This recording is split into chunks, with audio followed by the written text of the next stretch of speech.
And that was interesting to be able to watch people and to be able to watch our students achieve through this.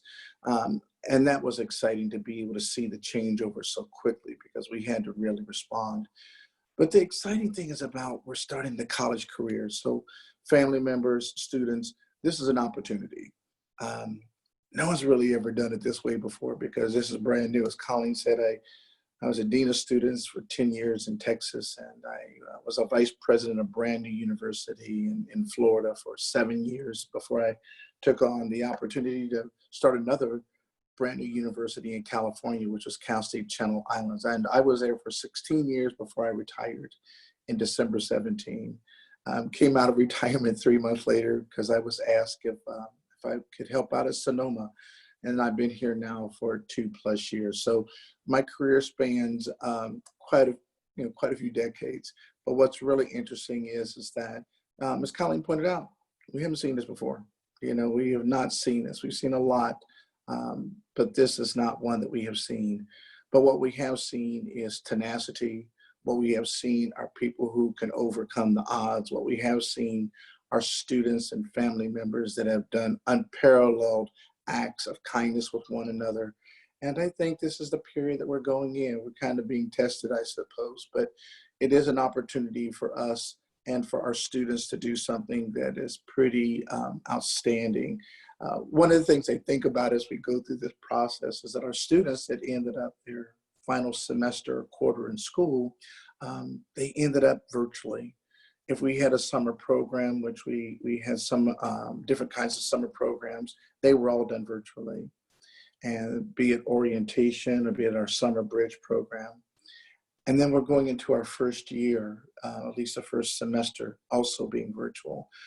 So we are doing something that is quite different, but it's exciting. And it's exciting because there's new ways of learning, there's new ways of finding new colleagues, there's new ways of discovering material. And so I see this as an opportunity for us to do those things that we hadn't even thought of before. 9/11 for all of us changed the way we travel. And now we're seeing that COVID-19 is changing the way that we're learning, and it's changing the way we gather, it's changing the way we interact. And for us to be able to find that kinder and more gentler us, to be able to find that more resilient us, to be able to find that person who's inside of us that's going to learn differently, because we're all going to have to do that. Families are becoming closer. Families are having the opportunity to do things that they hadn't done together because why? We're so busy and we haven't had that opportunity. I'm seeing things that I haven't been able to do because I've worked for so many years and I always work during the days that everything is open. But now I'm seeing an opportunity to be able to do those things, to interact with people, to call people, to Zoom, to FaceTime. It's also to upping many of our technical skills. But the thing that I'm seeing too is you got a chance to meet Jamie. Jamie, would you wave for them again? Jamie has been instrumental in helping us with innovation and helping our students understand how they can interact with many of our offices and advising the Career Center, also our transfer centers. Jamie is working to make sure that our students get a chance to be able to interact. And oftentimes those are things that students didn't have the opportunity. If you wanted to talk to a vice president, you probably have to wait outside and go through a line and many telephone calls, etc. It certainly is not that way at Sonoma. I can tell you that all the vice presidents here are very, very open and receptive. But Zoom, I probably have met with just last week, probably 10 students just through Zoom or FaceTime. And those are the things that oftentimes we can do that we haven't been able to do in a face-to-face modality. So what I see today is an opportunity. I see an opportunity for us to be able to do education differently. So I'm excited about that. Our faculty members, it's really neat to see what they were able to do. They had only 3 days in order to change from face-to-face modality to be able to do a virtual delivery system. How amazing is that they were able to finish the entire semester and they only had 3 days to do it. That's how quickly it came on us. But that's what our institution is about. One of the things you'll see about Sonoma State, you're going to see a resiliency here. And I've said this word twice today, so that's a key word. The other thing too that you're going to see today is you're going to see the commitment and you're going to see dedication. I know that during the orientation period, you had the opportunity to interact with many of our staff, or at least you had a chance to hear us. You get to see our commitment. I think it's what makes Sonoma State different. We're a different institution. I can say that because I do come from another CSU and one of comparable size in Cal State Channel Islands. But Sonoma State has a heart that's really hard to explain. It has an ability to interact with people that I haven't seen before. And it has a commitment to work with one another and to help each other succeed that I have not seen before. And so maybe that's the reason why we talk so much about our Seawolf commitment. The idea that once you're a Seawolf, you're always a Seawolf. And what we talk about, there may be many, many folks who come to Sonoma, but we are but one nation. We come from different backgrounds. We come from different areas. Heck, we like different foods. We like different music. But what makes us one NOMA nation is the fact that we are committed to each other. We're committed to each other's differences. We're committed to each other's similarities. But what it is that we allow each other to live in the freedom of being at Sonoma, to learn as students, to be able to teach one another as peers, and to become part of something that's bigger than we are.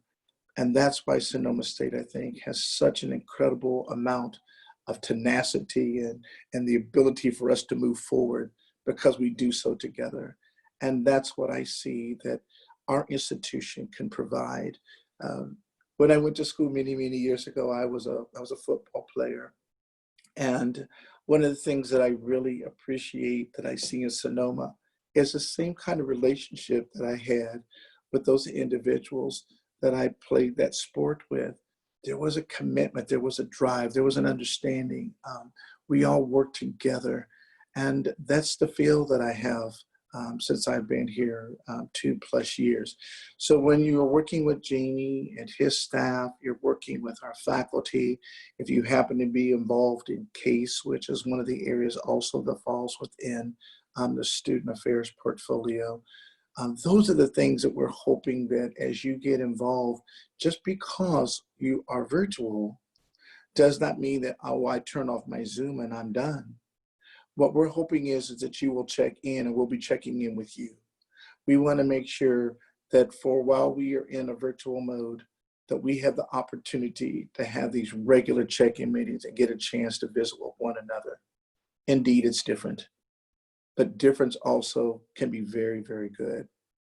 I understand that we all come from different places. We all, some of us are from even different countries. But the most exciting thing that we have is the fact that we have the ability to come together as one unit, as one nation, that we're all Seawolves, that's extended family too, that we all have the opportunity to give back and give to one another. Yesterday, my wife and I were driving, stopped off at a place, and of course you have your mask on, so people can't tell if you're smiling or you're sticking out your tongue. But what was really fun is that I had on my Sonoma State hat. And this person said, wow, I went to Sonoma. And I said, oh, wow, how long ago? I said, well, probably won't talk about that, but I went to Sonoma State. And so the exciting thing is that you're also part of a large and extended family.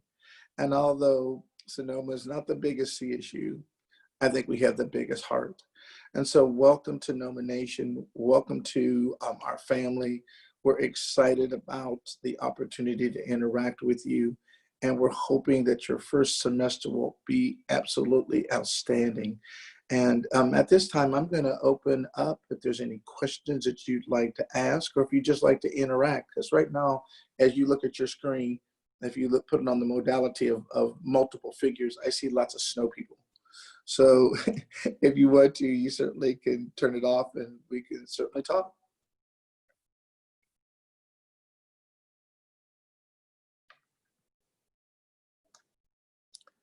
Any thoughts or questions or feelings, concerns?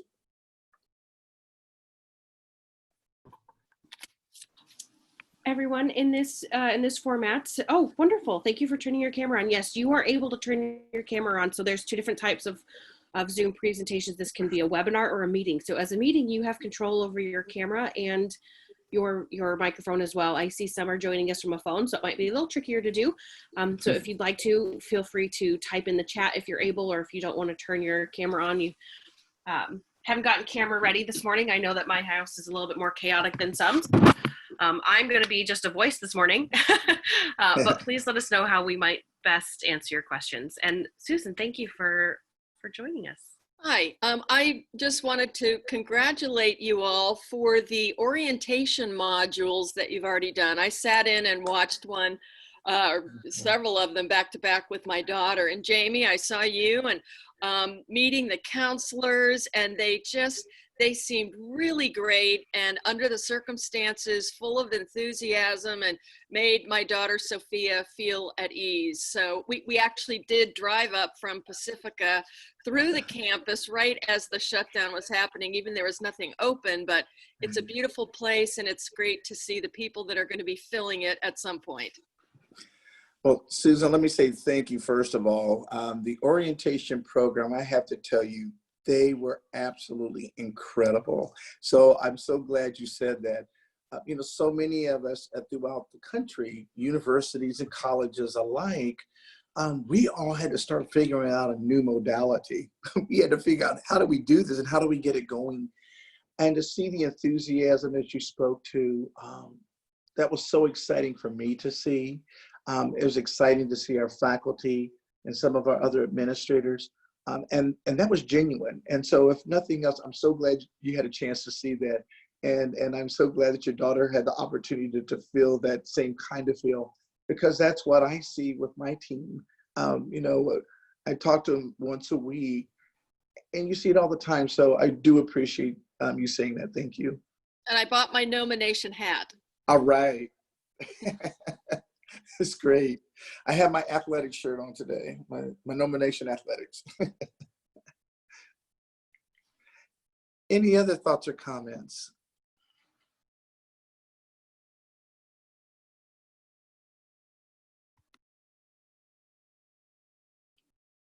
One of the things that I can share with you all today is that in student affairs, I can give you a couple of the areas that report to the student affairs division. We have our student health center, which I think would be of use for folks.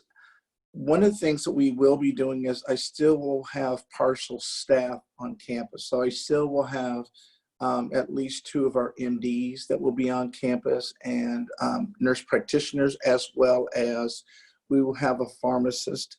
So we still will be there on campus. We'll be full PPE. So you'll have to check in first. There is a sign-in system, as you can imagine, as you walk in, but you only get to walk in after you've phoned in first. And then we'll check you in. Every restroom will be cleaned after a patient leaves. We wipe off all of the furniture, and we'll wipe off the desk, all full public health procedures. We also make sure too that our students who are living on campus will have that opportunity to be able to have full medical needs. Anything that is beyond our ability then will also be sent then to our local healthcare. We also have our psychologist. Our psychologist won't be on campus unless there's a crisis. And then we can then bring the psychologist on campus. But again, it will be in a full clinical operation where the staff member as well as a student would be safe. So we will have a room that would be set up, but that will be what we're doing right now for our psychologist and for our students. We will be in full HIPAA mode, so that if students are looking for a psychologist or if they're looking to see a physician through our telemed or to our telehealth, that they will be protected then in terms of their anonymity through HIPAA Zoom, which is basically a clinically supported system. Thank you, Dr. Sawyer. Uh-huh. We do have a question that I'm going to read, but I want to build a little bit off that. So this week's live Zoom presentation includes obviously Dr. Sawyer. We have a financial wellness presentation later on today, and then we have the amazing Mo Phillips who oversees student engagement, and she's fun and funny, and she'll give you more of that personality. But next week coming up for you, we also have our Dean of Students who oversees some of that residential education and campus housing programs. We have a campus health and safety, which is what Dr. Sawyer was alluding to. So we have our lead psychologist, we have the director of our health center, and then we have our chief of police talking to you about how we're going to keep our campus safe. So next week's agenda, which will be sent to you today or tomorrow, we were just finalizing one presentation for you next week about some more access programs as well. But we have that campus health and safety panel at 2 separate times that you might be able to choose for next week to fit your schedule too.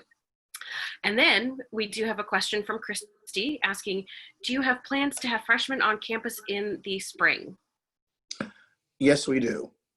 So we will be opening up that pretty soon. There will be some first-year students on campus for the fall. But we do plan on having first-year students on campus in the spring. And we're not, as we all are kind of playing this day by day, we are optimistic that next fall we could potentially have more students on campus. Optimistically, we're hoping that we will have more face-to-face. We don't think that necessarily the entire university will be open, but as we all do know, miracles do happen, so things may change.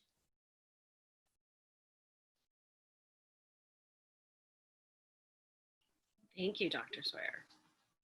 Hey, Dr. Sawyer, this is Dave Iafona. Could you clarify what you just said about the spring for freshmen? So are all freshmen going to be back in the spring, or is it just limited? Well, right now, we had to all 23 campuses had to turn in our continuity plans to the chancellor's office. All continuity plans had to be accepted by public health.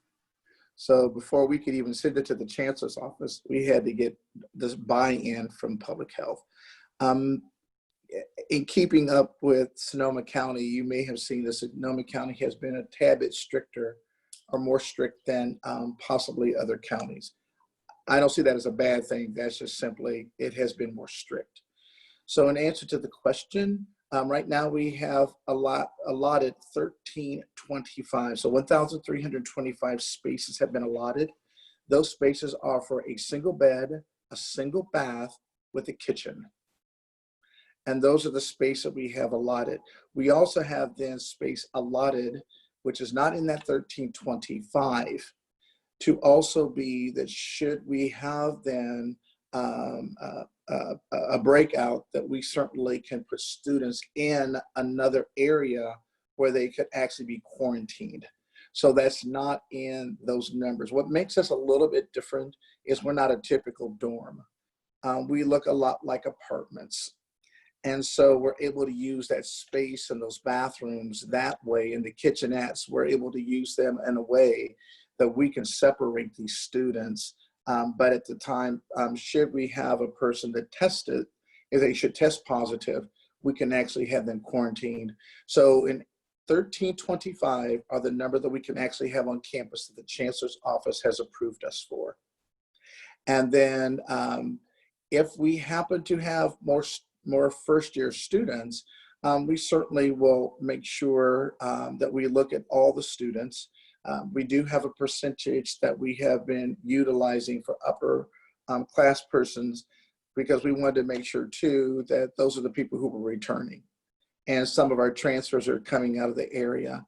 But yes, we do plan on opening it up for our first-year students. And I do think that there'll probably be more first-year students in the spring semester. And hopefully we will have more folks on campus. Wonderful. Thank you very much. Thank you.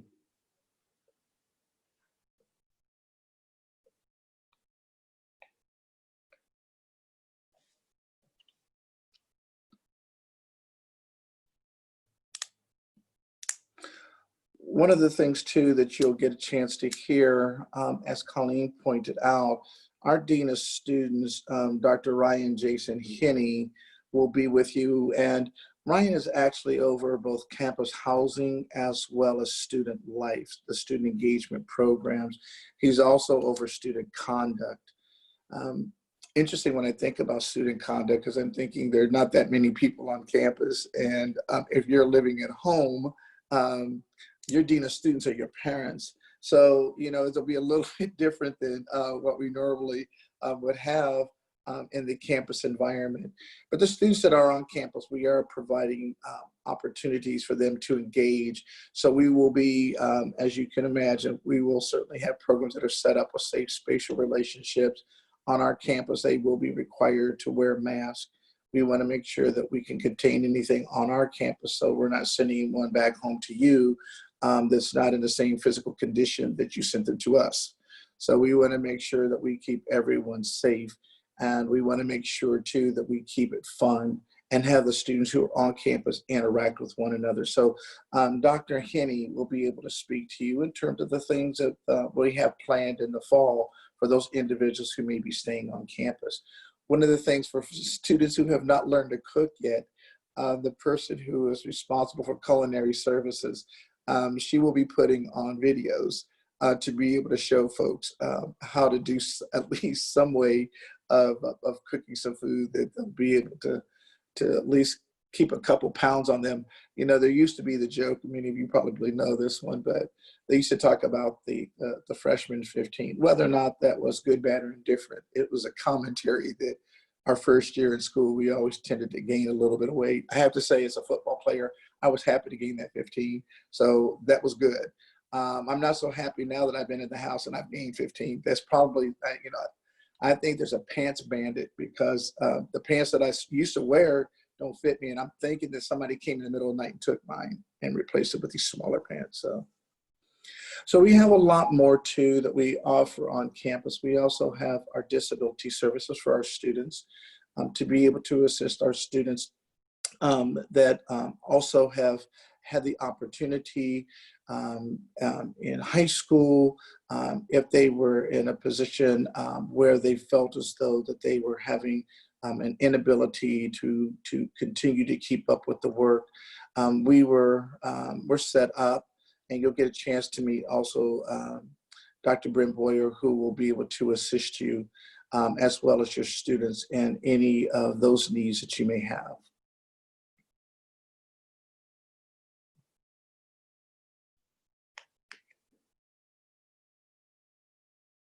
That's a perfect segue, Dr. Sawyer. Actually, Brent Boyer was the one person we were waiting on to hear. He had been on vacation. He's rested and rejuvenated and ready to meet with parents. But I was hoping maybe, because you've touched on a little bit, but would you mind talking about all of the programs that you and Student Affairs oversee, and really what Student Affairs is in the connection with the academics for students? Sure. Thanks, Colleen. Well, Student Affairs is really interesting. I will try to keep from giving you the whole history of Student Affairs, but we do come from what's called the old Oxbridge model, and that's from Oxford and Cambridge in England. There's also a touch of the dramatic model in this too, but our history really is that faculty members in Oxford and Cambridge and the many colleges that are within both of those schools, they had their faculty, their physicists were actually out maybe doing soccer, or they may have been responsible for the residential component where they were living in a dorm. You had, you know, your chemist who actually could have been a dean of students. And one of the things that they were saying is this is a whole lot of money and a lot of brain power to have out there on the fields, doing schooling, you know, in the water. And so one of the things that they realized is that we can have other people that can pick this up and have our faculty solely be committed then to the classroom. So Student Affairs actually grew out of that model, where it took highly trained people, but they were highly trained in another discipline, and that is how to take care of students. Their mental and emotional needs, their co-curricular needs of participation, healthy mind, healthy body. And so that's how Student Affairs came about. So ours is really to help with the matriculation of the student. It's to make sure that the students' other needs, that if they were at home, would be taken care of. Because you still got to eat. You still have to go and you have to have a place to sleep. You still should have to do something physically that you're keeping your body in shape as much as you possibly choose to do so. And you have a healthy heart and that healthy mind. So that's where student affairs really has come about. It came from an old Oxbridge model. It's been in the United States for a number of years, but really started to get traction around the 70s. And it really was about the time during a lot of the campus protests, but it was making sure that there were folks that were around that were able to understand the students and interact with them and help get them back into the classroom and making sure that they were safe and making sure too the campus was safe. What we do as Sonoma, we all have different portfolios. I've been at 4 different universities as either a dean or a vice president. And I can say that in my portfolio has changed depending upon the university where I was. Now, confession, at 2 of the schools, I actually created the Division of Student Affairs. So at Cal State Channel Islands, I started that division back in 2002. And at Florida Gulf Coast University, I started that division when I arrived there in 1995. So yes, those 2 I kind of set up based on the fact that if you could start a brand new university, what would you put in student affairs? What would it look like? One of the things, okay, so this is a bragging point, so I'm gonna do a real quick commercial. So one of the things that we're very proud of at Sonoma is for the last 2 years, we have been identified as one of the most promising places to work in the nation in student affairs. This year, we were 1 of 25, and last year we were 1 of 20, and only 1 of 3 institutions in the state of California.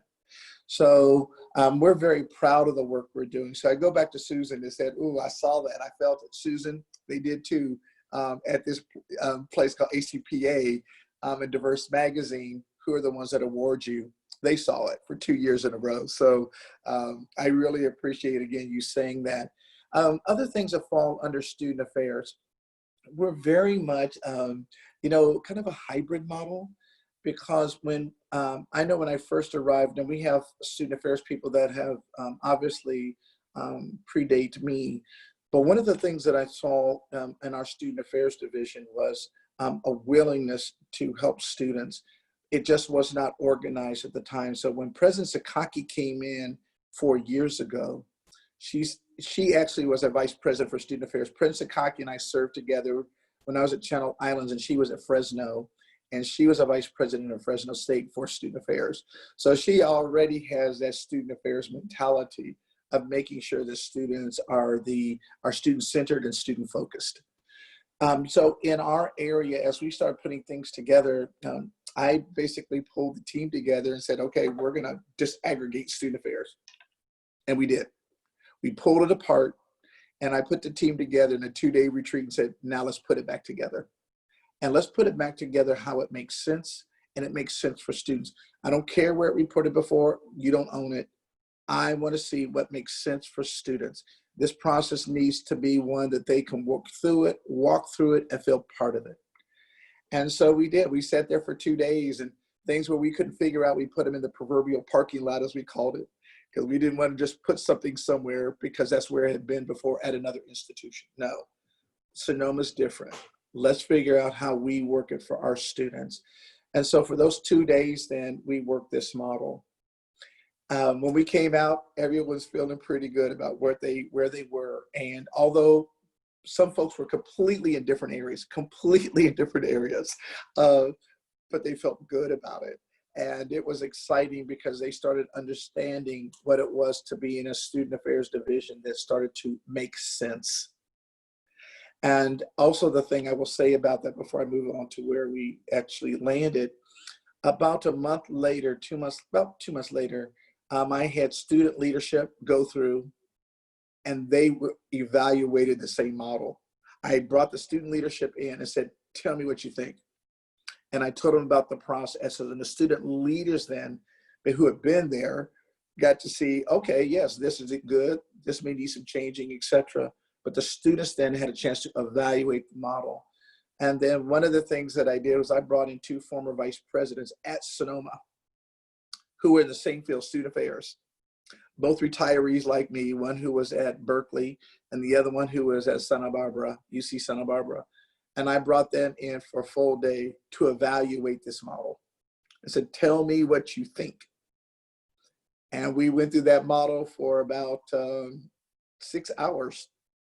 And when we got done, they were very, very excited. And I will tell you that now that we look through it, and now that the nation has basically identified us as one of the most promising places to work in the nation in student affairs, we feel pretty good about the work that we have done, the work that we do for our students and their families. So let's go down the line. One of the things that we have in the vice president's office, it's small, but it should be. We're not a big institution. But last year, around this time, I hired an assistant vice president who's responsible for assessment and strategic operations. She's responsible for communication. She's also responsible for training our division. Her name is Dr. Laura Monhay Polson. We were able to steal her from Loyola Marymount. She has her PhD from UCLA. She's a young gun, and I'm just excited about her being on campus and her enthusiasm. I think she has done a great deal to be able to support then what it is that we're trying to do about educating our total staff so that our students are educated, and making sure that they have that. So as long as our staff is educated, our students are too. And she brings an enthusiasm which is contagious. So excited about her.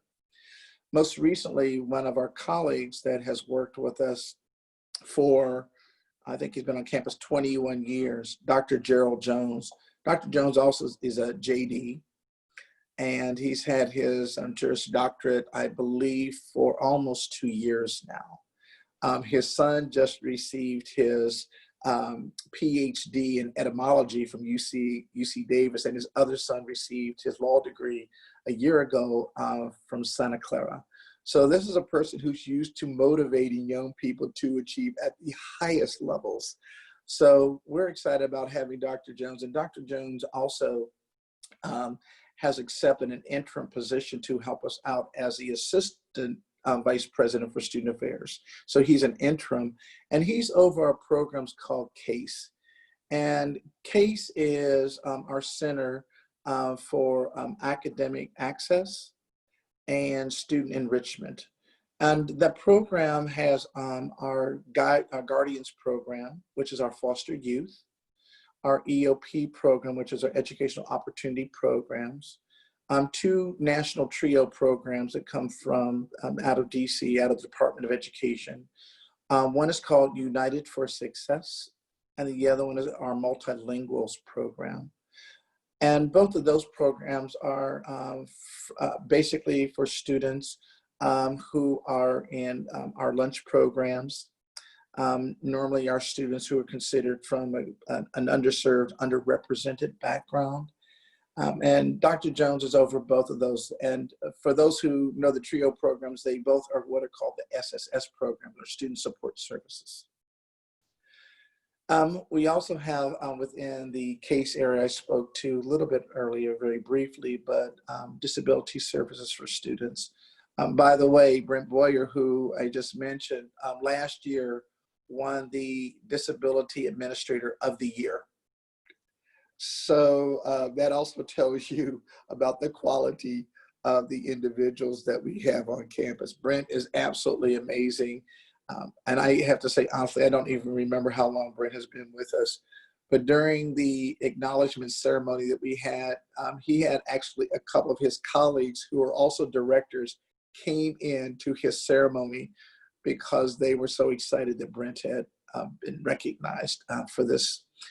So we really, truly are excited. By the way, just talking about a small campus.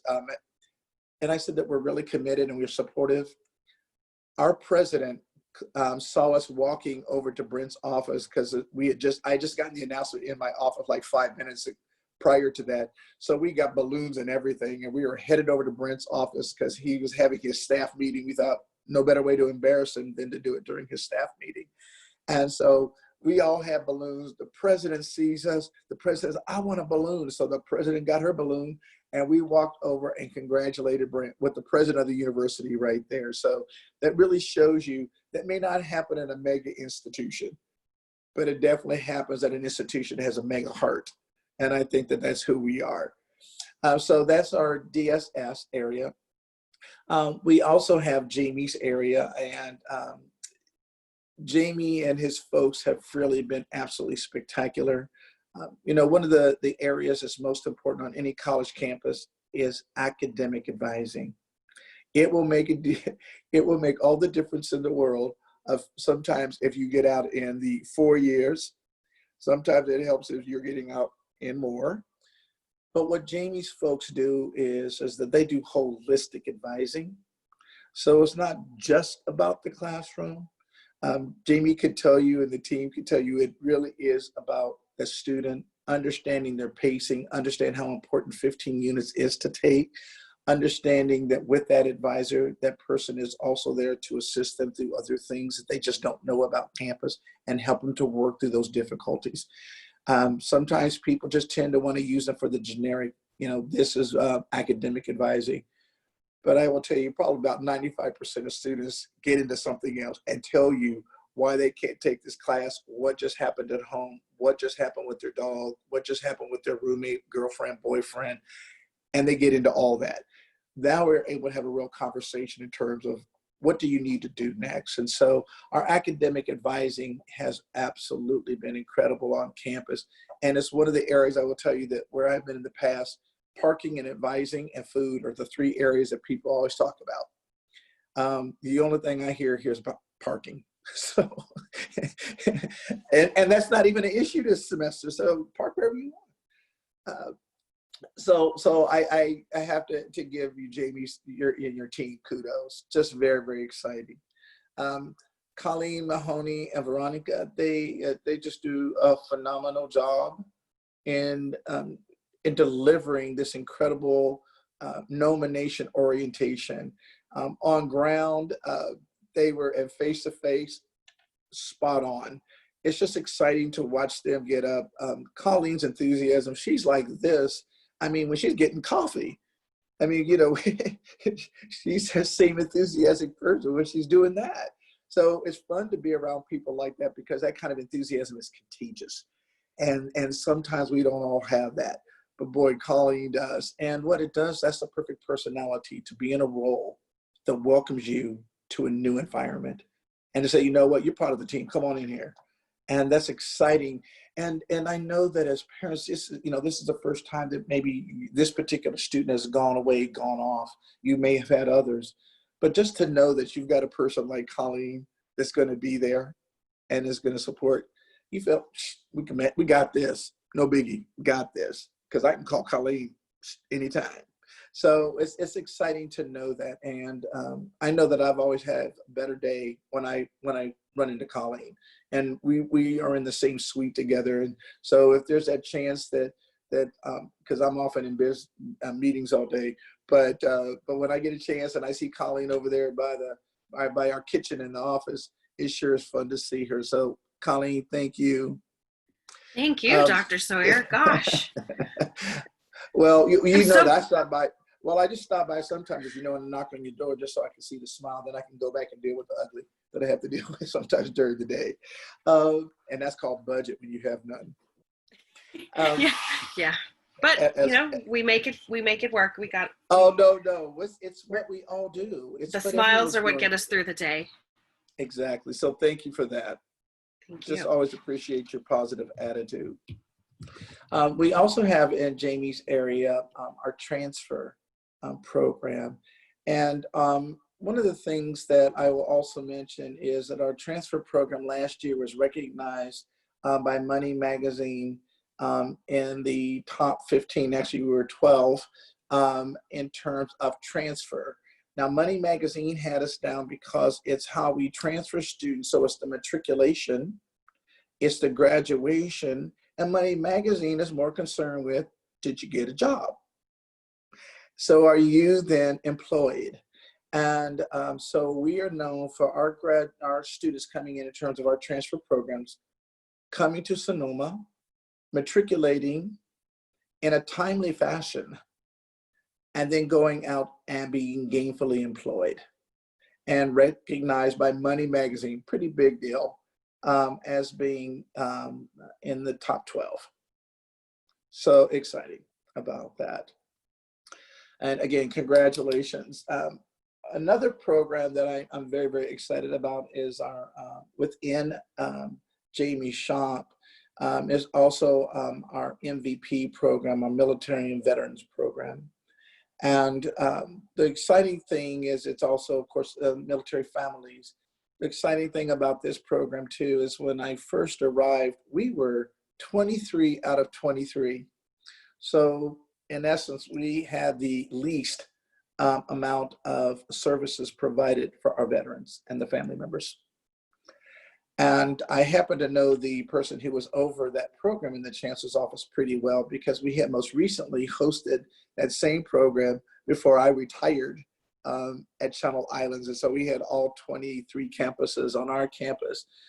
And when I had a veteran in my office, and the one thing that he said to me is that they had transferred from the local community college. And he said at the time, he said, you know, when I went to this particular school, that they had done everything for them, everything. And he said, but when I got to, you know, to Sonoma State, all you all did was certify me. So I said, wow, they didn't have a center, nothing. And I said, you know what, I'm going to make a commitment to you. We're going to get a center, and we're going to change the way we treat you, because you put everything on the line for us. We need to put everything on the line for you too. And within the year, I had assigned this to Jamie, and I said, Jamie, we got to do them right. And so we did. Within a year and a half, we actually had our Veterans Center, which we call Maverick, which is our Military and Veterans Resource Center. Brand new facility, brand new, it's gorgeous. We also to have our vice presidential committees and advisory committee, which includes a number of faculty, a couple of deans, a couple of vice presidents from the university, all sit down, and of course, veterans who are alumni, as well as veterans that are in various counties in our service area. So it's a fairly large group. We also have one of our parents who is a pilot for Delta Airlines that also joined us, and he was a lieutenant colonel, retired from the Marine Corps.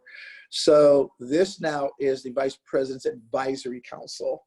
And then we also have, Jamie has a task force that does the real work of making sure that things on a daily basis are taken care of for our Veterans Center.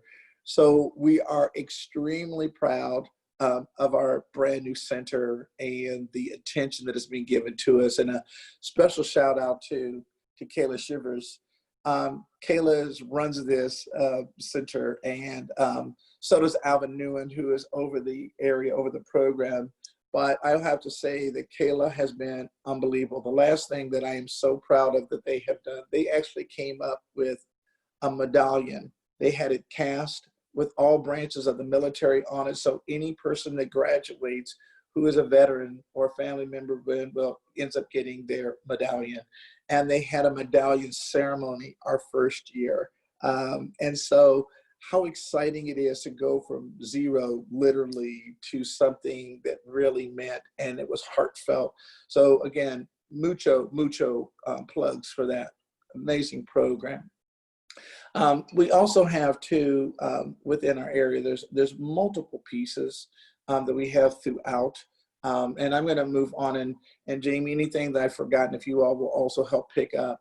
But I want to make sure too that I know we're getting to that point that we've got to go. I do want to say though that in our Division of Student Affairs, we're there to help. We're there to support you, and we're there to make sure that any questions that you have that we can answer for you. So with that in mind, I'm going to say thank you and good morning. And I don't think I have any time for questions at this point, but I do want to say thank you.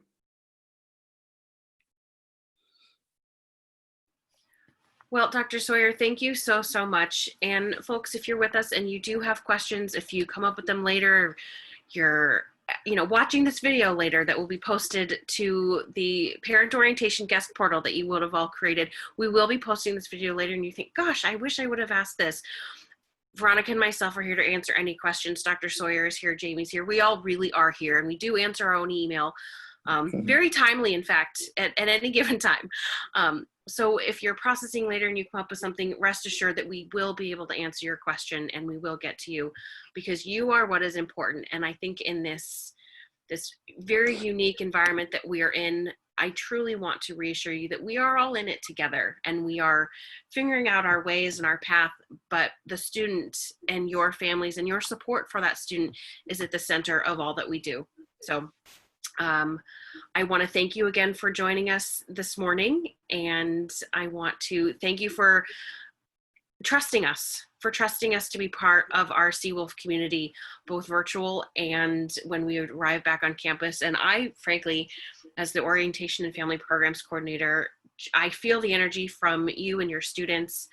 I'm thrilled when we get to actually see you, and I just can't wait for that first sort of reunion and family and student event that we can plan when we get back to campus. Masks or not, I think it's going to be quite an event where we get to see each other, where we've seen faces and names from afar, and it will be like that reunion that you see of people running across the airport with embraces and smiles. And I can't wait to have our community back on campus. So thank you very, very much. Thanks, everyone. Again, let us know if you have questions, and we will see you soon. Have a great day, everyone. Thank you, Colleen. Thank you, Dr. Sawyer.